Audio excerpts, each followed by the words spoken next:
Cammy boy, what's up, my dude? What up, boo? We said boo. What up, boo? All right. So after a lot of attempts and a lot of commitments to make this happen, we're finally make this happen. And it took something. We had a lot of excuses, couldn't get our schedules to match. We couldn't meet in person, but just a couple minutes before we got in here, we said, what are we going to do this? What about here this time? And it was just like, fuck it. Let's just go for it. And here we are. This is really the part 2 introduction where you and I are going to share a little bit about why Follow the Wolf, or like this mission, is important to you, and how it relates to what you're committed to. So before we hop in, I just want to ask you, what is your intention for this conversation? My intention for this conversation, and first of all, I just want to say that I'm so happy to be here with you, and I'm really excited that this is finally going out. My heart is just like beating super fast, and my palms are all sweaty. I feel like Eminem over here. My intention is to come through clear and express authentically. Awesome. Yeah. And clear and authenticity is part of that function of truth that we're talking about. And for me, my intention is that your intention, that your purpose, or the thing that you're most committed to at this point in your life is known and expressed, and that this becomes an expression of what you are committed to. And guess what? We might look back on this a few years from now, and what you were committed to, what I'm committed to, will shift and change. I think that the general direction is oftentimes the same, but what is behind it and why we're doing it will remain somewhat consistent. So this project has been almost a year in the making from the time of this recording. I picked it up and then put it down. And then when I went to pick it up back again, I mentioned to you, as you were getting into your videographer production side, that I couldn't see myself doing this alone anymore, because I don't like editing. It's not my thing. I'm not into it. I don't relate to myself as being super natural at it whatsoever. But you raised your hand, you threw up your hand to join in having this expression go out. And I want to start with asking you,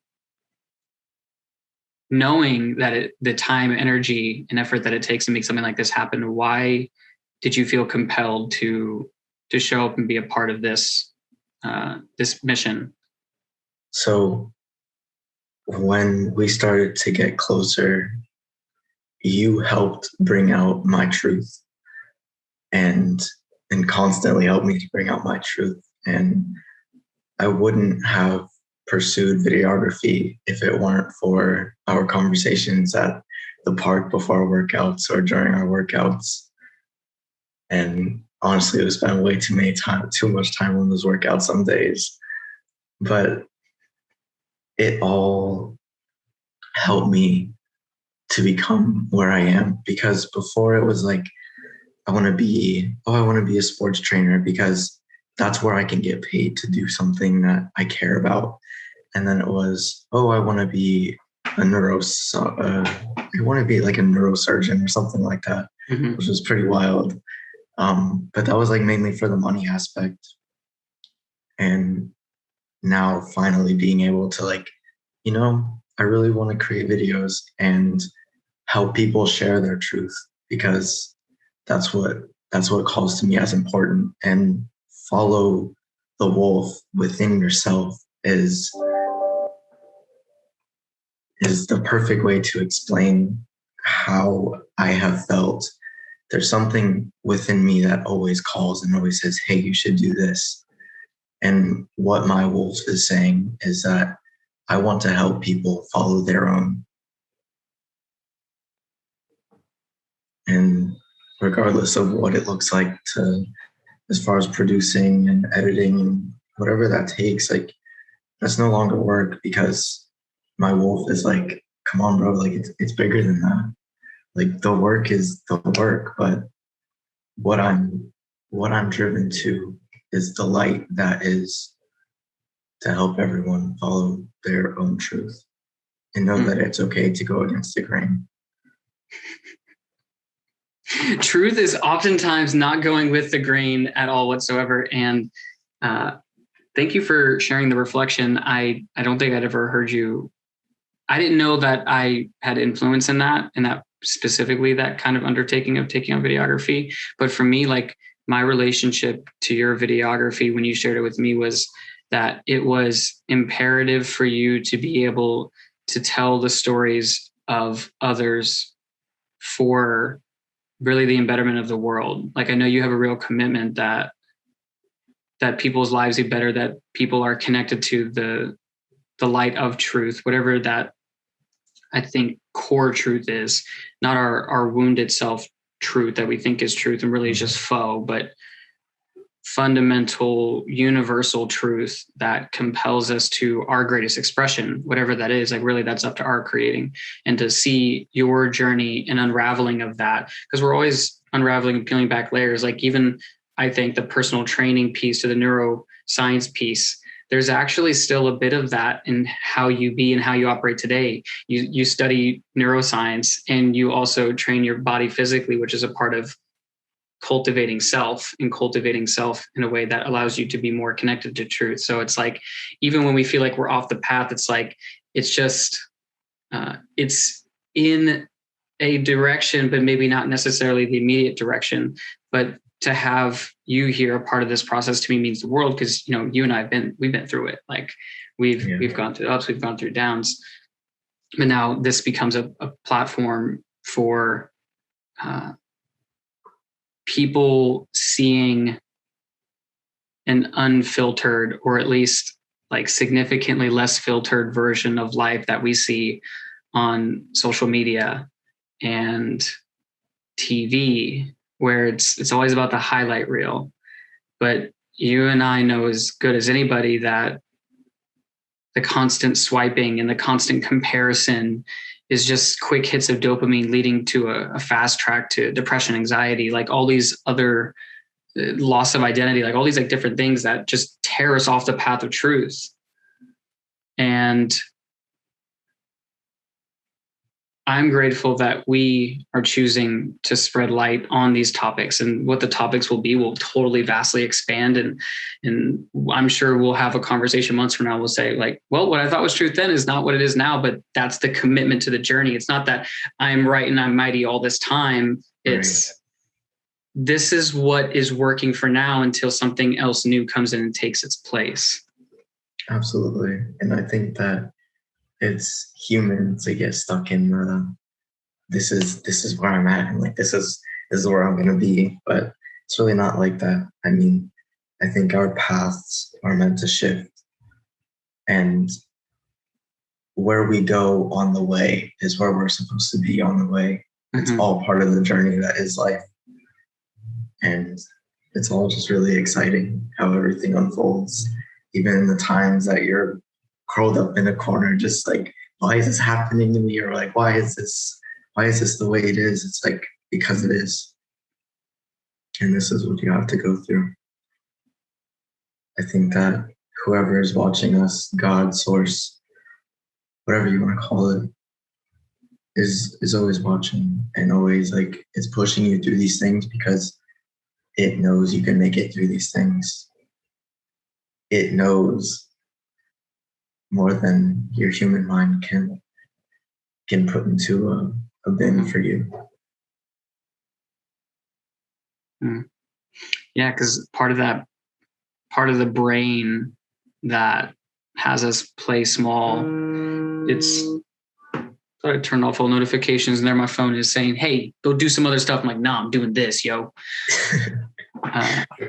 Part of the brain that's responsible for keeping us safe, the amygdala being part of it, but it's fundamental. Like, one of the fundamental functions of the body is to keep us safe, to make sure that we're not hurt. And it's hard for the brain to distinguish between, in the wild, potential being attacked by a bear and a fear of public speaking and being seen in that scale. Like, those register the same physiologically in the brain, in the body, they register the same. And I think part of this journey is being able to notice that, to bring ourselves back, so then we can continue to go down again, that path, whatever that path is for us. We're calling it truth. We're calling it following the wolf, which is a metaphor. It has nothing to do with following whatever this person is who happened to change his name to wolf. It's not about that. It's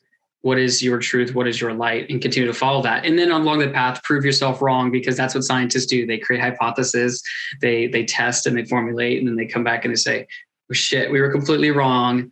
And that totally didn't work. We'll do it better next time. It's like when I commit to going and exercising, this actually happened. I was like, I'm going to go and work out. And then I was like, I'm going to play fucking Rocket League before I go. I'm going to play a couple games of video games before I go.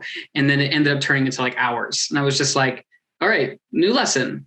No video games before you do the other things. That is like an end of the day activity. And it's a lesson I've learned many times, but that is, the journey's not perfectly linear. And I think that that's kind of what we're pointing at, is it's not linear. You will be challenged. And like you pointed out, that there is, I think you and I both come from the belief or understanding. We both come from a similar truth that there is some essence that is giving life and giving rise to all things. Call it God, call it spirit, call it Allah, whatever that is. But the more that we can connect to that, the more we can realize universal truth. Absolutely. Who we are at core is it. And like you said earlier, as far as like pulling back, well, a very yogic philosophy term for it is pulling back the veil. And as far as like the koshas and all that goes, I think that as we pull back those layers, it's like you said, we're on our trail, and we're constantly like, oh, I want to do this now. Oh, wait, but what about this over here? Oh, what about this? And it's like, it's taking you. It's awesome. Yeah, I heard an analogy or metaphor that I'm going to kind of run this word into the ground, but following your path is that, and it's not linear, like you bump up against things. Every time you bump, the initial bumps are like bump way over here, bump way over there. And then eventually the bumps in different directions get more fine-tuned. You continue to bump, but you don't go as far off into a completely straight path. You get more clear through the many bumps, many failures. You get really good at being precise until your bumps are like kind of in the same line. And now you're kind of sticking to, you're getting clear. That reminds me of something that I heard in one of Aubrey Marcus's podcasts. If you guys don't listen to Aubrey Marcus, you got to. This man, talk about a beautiful podcast. His friend was talking about going into fear, but how much you go into fear, because sometimes there's way too much, and sometimes there's way too little. So like there's a balance that needs to be had as far as like how hard you're pushing yourself and how bad you want to unveil. I just thought it was interesting because I personally struggle with getting way too into the work. And I'm like, okay, wait a minute. Like I need to step back and like go to the beach with some friends, or go move, or just making sure that you keep yourself balanced. Yeah. And it's funny because we're both currently reading the book, The Art of the Impossible by Stephen Kotler, which is all about how do we optimize the potential for peak performance through accessing states of flow. And what I'm currently reading just this morning, I can't make this up, just this morning, I was reading about fear. And they were talking about the breakdown of fear and how it's registered in the body, and how fear is actually a compass.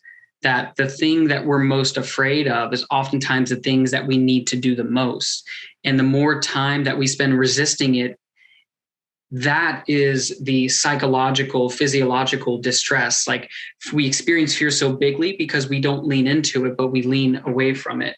And in fact, if we can create a muscle of leaning into our fears, of, as you said, pushing into, this isn't the exact words you said, but pushing into that uncomfort zone. Like if you push way too far, then it can totally just eradicate your desire to in the future because of some awful outcome. But if you don't push into it at all, you'll constantly live in a almost like habituated, low grade way of life where we're not being stimulated in a way that keeps us engaged. They say that flow follows focus, and focus is increased through releases of dopamine.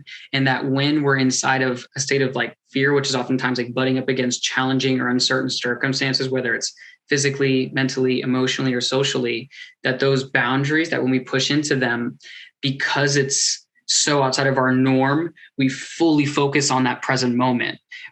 Because we're focusing on that present moment, or we're increasing dopamine, we're increasing flow. And fear is one of the most powerful triggers because of its capacity to focus. And to your point earlier, that with that and leaning into that, especially when it comes to pursuing challenging tasks and challenging goals, or as they call it, massively transformative purposes, that you also have to make sure that you're adding time for recovery, and even more in relation to avoiding burnout, which you're pointing out, like burnout, like going, like I need to go to the beach with my friends. Like that's when you get to the point where you've done the work so much and you're all in, you also have to give yourself time to be all out, because it's that all out time that allows you to integrate. Exactly. Integration. We've been on this kick for a minute. Integration is so key. Absolutely.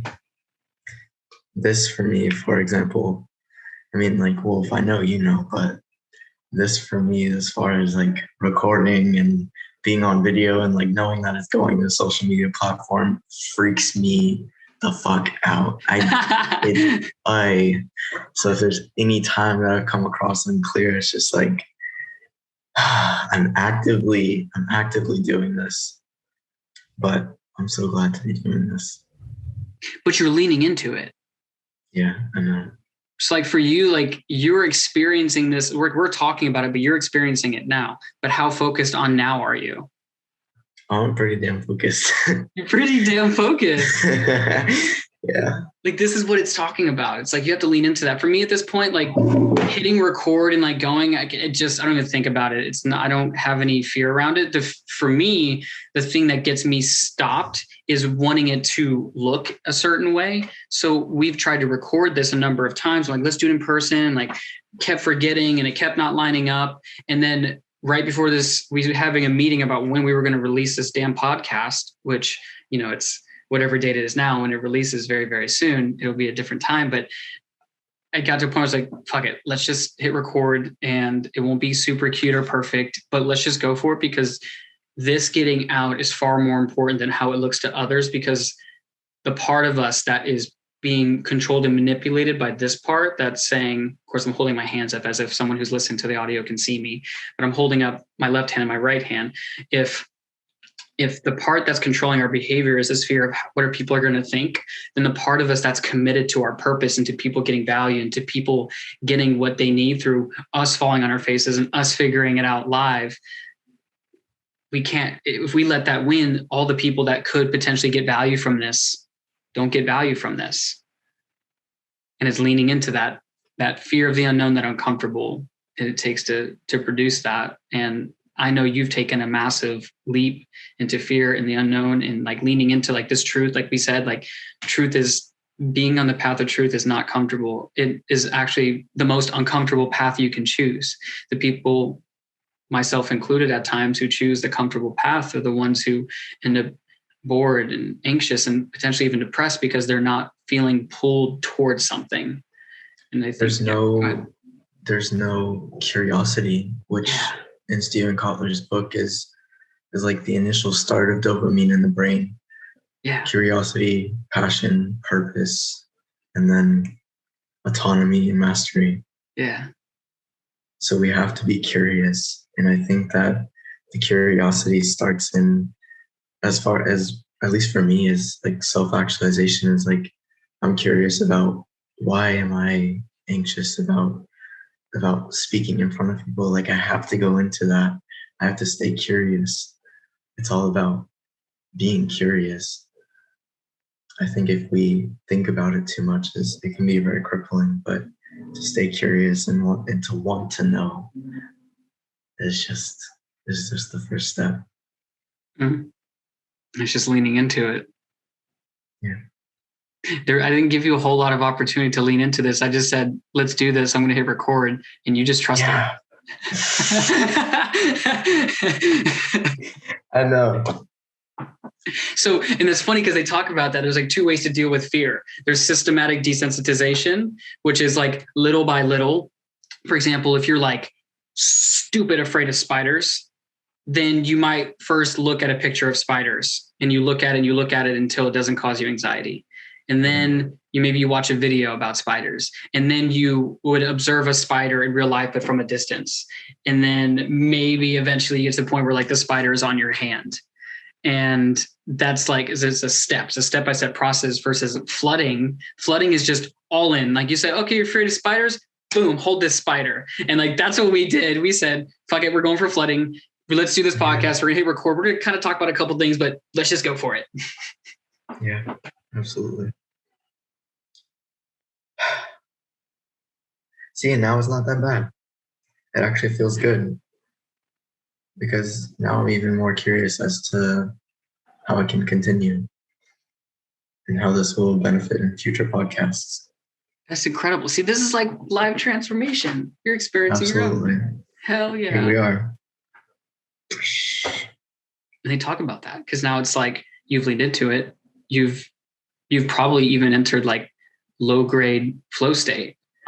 And it's like now you're just immersed and now you're more curious. And like you said, curiosity leads to more dopamine. You just like keep digging and digging and digging. You pull out more and more garbage. And maybe eventually you source the original root, because a lot of what we're afraid of is rooted in some kind of past trauma-based experience that we had. Could be even like past life, if that's something that you believe in. I personally, I mean, like there's research now they're showing like ancestral DNA is being passed down. Like you can experience the trauma of like your grandparents' grandparents, and like trauma passes down. I think like 7 generations, or like that type of DNA can pass down 7 generations. So it's like your fear, like our primal fear of like the unknown darkness is probably something ancestral based that we never fully sourced or got rid of. Whereas like I walk in my room late at night and I see my bed and I like jump to get on top of it because I'm afraid the boogeyman gonna get me from that. I ain't got no data for why that would ever happen besides movies, but like, it doesn't make, it's not based on logic. There's no real data for that one. Absolutely. Or like sprinting up I think almost everyone has that fear of like sprinting up the stairs at night when you finally turn that last light off and you're just like, man, there has to be something behind me. And you're just like running up the stairs as fast as possible. Like, man, that thing is not going to get me right now, whatever it is. I totally had that for the longest time. And then the other night, it was like a few weeks ago, I was walking up the stairs and I felt myself getting so scared. And I was just like, you know what? No. I'm about to sit here. I'm about to turn around and look because there's nothing there. So I stood on the stairs. I turned around and I looked into the darkness. I was like, what? And of course, I started just like laughing so hard because it was finally that fear that was just like, that was so silly. Like for the longest time, and the experience that I just had was just like thrown up in the air. Like, wow. The veil was removed and all that was there was a tiny, cute little kitten. Yeah. That you thought was this menacing lion. Absolutely. It's like, oh gosh. Did you ever watch the movie Emperor's New Groove? Yes. I don't know if you remember this scene, but there was this one scene where Yzma, her name's Yzma. Yzma takes a potion on accident, and then you just hear this super menacing, and you see like the shadow of this massive, massive lion cat thing. You're like, oh no, what did she turn into? It's like, and then the camera zooms in, and then you just see a tiny little cat, and it's like, it's like this tiny meow. It's this tiny little like cat. You're like, oh, like that's what fear's like. It's this shadow in our mind. This is true. Wow.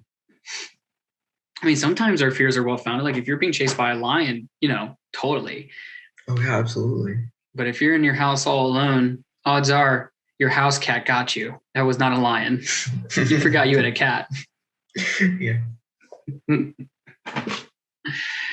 So at this point in your life, oh my goodness, I happened to look at the time and I was like, oh, it's 11:11. How cute. At this point in your life, what would you say is your current description of what you believe your mission in life? You're at the end of your life, your mission actualized. What does that look like at this time? Honestly, I've been looking into this a lot because it's something that I felt clear on, and now it's kind of like I'm being mixed up again, and I'm not really sure. I know that for me, I want to help people follow their wolf. I mean, of course, and not only just because this podcast is called Follow the Wolf, but because it really calls to me.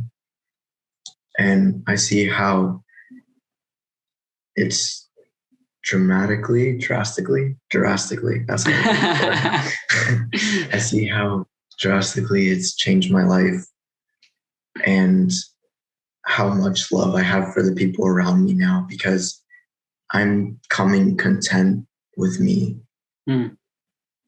And if I can do what I love, that is passion, which is purpose, and I can give other people their passion and purpose, or not even give it to them, but simply show it to them. Guys, you have this in you. It's in your heart.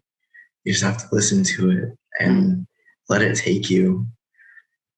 Go through with it. Go through the fear, go through the anxiety, whatever that is for you. Push on because I promise it's worth it. And I think a lot of my journey is documenting what that looks like. Going through with it. Because it's sometimes it gets so hard. But here we are. I just want people to truly follow what they love. Because I know that, or I have a feeling that people not being able to truly do what they want to do is a big cause of anxiety and depression. And I know the mental state of a lot of people is not the greatest collectively. We have a lot of teen suicides and shootings on the news. It breaks my heart. And I want people to not do that anymore. I think it all comes into coming into your heart. So I guess I just form that up as just to help people follow their heart and show people what it's like to follow your heart, follow your wolf. What I heard in that, because that's so powerful, is healing through being connected to your heart. And when you Absolutely. can live from your heart, from this deeper knowing, things like suicide, things like depression, things like anxiety, things like shootings, those types of instances likely wouldn't have they wouldn't have come about if there was more of a connectedness to heart, and not just personal heart, but the hearts of others. And perhaps the more connected we get to our heart and to our truth and to our consciousness, the more we realize how inseparable we are. And part of what you're doing, documenting, sharing videos, sharing film, is there's an emotional connection and showing this unification of hearts and minds and realizing we're not all that different, even though. No, as much as we want to be. Exactly. As much as we think that we are. Yeah. To my dismay, I'm not quite different from thy neighbor. Yeah. And the things that I oftentimes dislike or I'm disgruntled by about them are just things that I haven't realized in myself or unwilling to look at in myself, which all the more exasperates. We can all be shitty at times. It happens. We all have our moments. 100%. 100%. Own it though. Own That's it. part of it. Own yo shit. Yeah. Beautiful, beautiful. There's something I want to say. I wanted to stop myself, but I think that it's something to share. I was on a walk the other day and I was just like livid with something, just so mad at all these things. And I was really flooded. There were all these thoughts that were coming through, and they were some of them were just self deteriorating, and some of them were about my family and like all these things. Um, and as I continued to walk, I realized that I was in this state, and I was like, the thing that I don't want to do right now is journal about it. I hate journaling when I'm in that state. Absolutely hate it. Because I don't even want to listen to myself talk. Like just shut up. I just want to hear my thoughts, which is something so silly. But as I was walking, I started to journal and vent about all these things. I was like, you know what? I love that I have anxiety, and I have, not so much that I love it, but I own it. Like I do have obsessive thoughts sometimes. I am an asshole sometimes. Like sometimes I'm not the best to my parents. And sometimes I'm selfish, and sometimes I'm greedy, and just owning all these things. And it was like after that I was just left so clear, because oftentimes I try to push all that away. I'm like, no, I don't want this. Like it's not me. But really, like it is. It's just accepting that is your truth for now. And until you do more of the unraveling, like you will come more clear. But accept yourself where you're at, because your feet are on the ground. That's all you got. There's a Trevor Hall song. Or maybe it's not Trevor Hall. Yes, it is. Trevor Hall, Wishman. Says, hey, Wishman, tell me what's your wish. Close your eyes. All we got is this. This is all we got. Dang, you're gonna drop lyrics on us. Yeah. I'm gonna double back on your lyrics too, because he also wrote a song called "You Can't Rush Your Healing." You can't rush your healing. Darkness has its teachings, and this whole notion about our wounded self versus our healed and whole self, our partial versus our impartial. Perhaps, maybe the part of us that is mean to others, mean to other creatures, is greedy and all those things, maybe those are just expressions of our wounded self. Maybe it's not, but maybe it is. And if it is, just like you pointed out, it was like setting yourself free as soon as you owned it. And once you owned it, now your mental faculties aren't being occupied with the trying to divorce and push away from, no, that's not me, that's not me, that's not me. But the denial only further makes that subtle whisper turn into a shout. But then the shout returns to its former state of a whisper. As soon as we own it, say, you know what? Like, yeah, I make commitments and I don't always follow through with them. I told you I was going to be here at this time and I didn't make it. And on that time, now that's a much lesser example, but I told you I would never lie to you. I told you I'd never cheat on you, or whatever it is. It's like, if you do wrong, right? Or if you fall short, let's just say you fall short.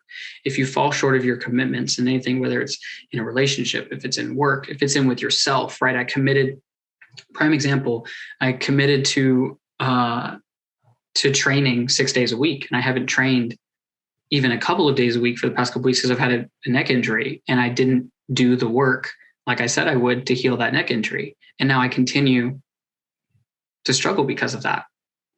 And now, like, that's for me to own, like, yeah, I haven't been doing everything that I could have done. And in the owning of it, now there's something new available. There's a new possibility.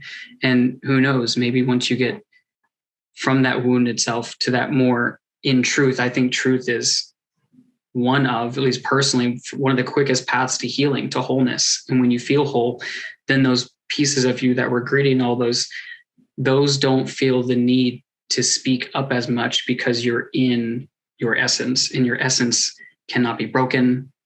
and it cannot be tamed. It just is. It is all things. It is all encompassing. Yeah, that was beautiful. Just build on what you're putting out, buh. Buh.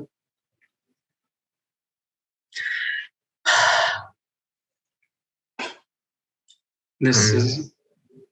I think this is a good close. I got nothing. No, I was gonna say, it was like, it's feeling like a good, solid, grounded energy. So this is it. This is the beginning of a new venture. This is the beginning of the Follow the Wolf podcast. And for those of you who are listening, we've talked a little bit about Cam, his mission, what he's up to, Cameron, what he's up to. And like, really, it sounds like just like coming back to your heart and being able to document and show what that looks like and owning that truth. And if you're listening, as always, we encourage you to listen to this. As I heard a Bruce Lee quote say, take what is useful, leave what is not, and add what is uniquely your own. And that's what this is all about. It's just sharing our own journeys, and maybe you'll glean something that will empower you along your path. So thank you for listening, and we will certainly be seeing you in the next one.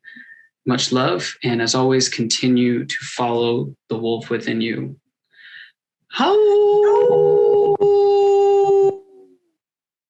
Peace. Peace.